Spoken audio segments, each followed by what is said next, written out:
ना पुतिन, ना ट्रंप और ना ही कोई एक वीआईपी चेहरा।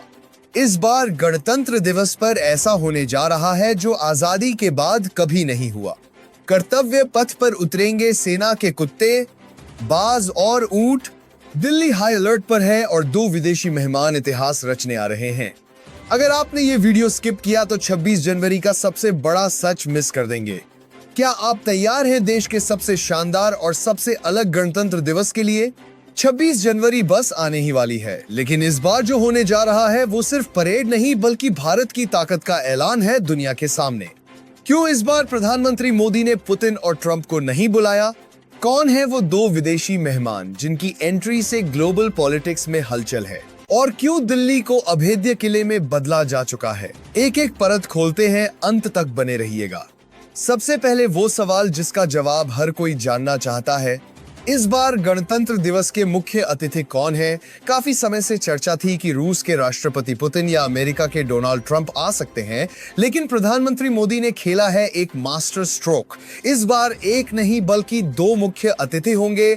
बस बार किस बार कर्मी मुख्य अतिथि की भी जमकी है, आगे इंडी है। 2 मुख्य अतिथि होंगे और गणतंत्र के आधारास में आग देना के लिए बस बार यूरोपीय परिषद के अध्यक्ष एंटोनियो कोस्टा और यूरोपीय आयोग की अध्यक्ष उर्सुला वॉन डेर लेयन।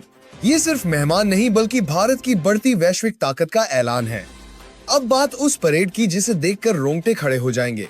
इस साल गणतंत्र दिवस की थीम है वंदे मातरम और कर्तव्य पथ पर 30 शानदार झांकियां निकलेंगी। लेकिन सबसे बड़ा सरप्राइज यह है कि पहली बार जानवरों की एक विशेष टुकड़ी परेड का हिस्सा बनेगी। बैक्टीरियन ऊंट, जानस्कर टट्टू, भारतीय सेना के स्पेशल कुत्ते और आसमान में मंडराते खतरनाक बाज यानी रैप्टर्स।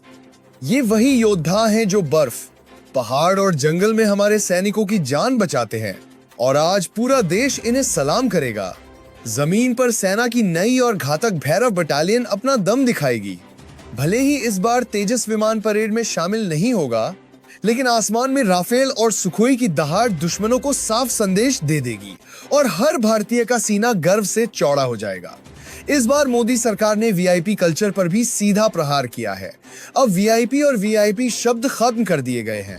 बैठने वाली सीटों ने ला से मोदी सरकार में बात समझ पास सीना हराफेल, बात समझ पास के नाम नंबर की बड़ी पास, यह बात से नामर पास की एक के नाम अब भारत की पवित्र नदियों गंगा, यमुना, नर्मदा और कावेरी के नाम पर होंगे। बीटिंग रिट्रीट समारोह में दर्शक दीर्घा का नाम शंख, नादस्वरम और जलतरंग जैसे भारतीय वाद्य यंत्रों पर रखा गया है। साफ संदेश है कि गणतंत्र दिवस किसी खास का नहीं बल्कि आम जनता का पर्व है। इस बार कुछ ऐसे मेहमान भी होंगे जो वीआईपी नहीं बल्कि देश की असली ताकत हैं। उत्तर प्रदेश और अन्य राज्यों से 35 बीपा संदेश ऐसे भारतीय से भारतीय साथी करने का रोनकर ऐसी वीआईपी नहीं पर है। आई लखपति दीदियां जिन्होंने मेहनत से आत्मनिर्भर बनने की मिसाल पेश की है, इन्हें कर्तव्य पथ पर सबसे आगे की कतार में बैठाया जाएगा। यही है नारी शक्ति का असली सम्मान। लेकिन जश्न के साथ सतर्कता भी जरूरी है। खुफिया एजेंसियों ने चेतावनी दी है कि खालिस्तानी और बांग्लादेशी आतंकी संगठन दिल्ली को निशाना बना सकते हैं और कुछ गैंगस्टर नेटवर्क भी उनके संपर्क में हैं। इसी वजह से दिल्ली हाई अलर्ट पर है। एंटी टेरर मॉक ड्रिल की जा चुकी है और हर वाहन की सख्त जांच हो रही है। दिल्ली को एक ऐसे अभेद्य किले में बदला गया है जहां परिंदा भी पर न मार सके। तो दोस्तों, 26 जनवरी सिर्फ एक तारीख नहीं बल्कि बदलते भारत की तस्वीर है। आपको इस बार की तैयारियों में सबसे अच्छी बात क्या लगी? क्या वीआईपी कल्चर खत्म करना सही कदम है? अपनी राय कमेंट में जरूर बताइए, वीडियो शेयर कीजिए और देशभक्ति की भावना हर घर तक पहुंचाइए। इसलिए अगर आपने अभी तक सब्सक्राइब नहीं किया है तो अभी सब्सक्राइब कीजिए, क्योंकि आपकी एक क्लिक किसी सच्ची खबर को जिंदा रख सकती है।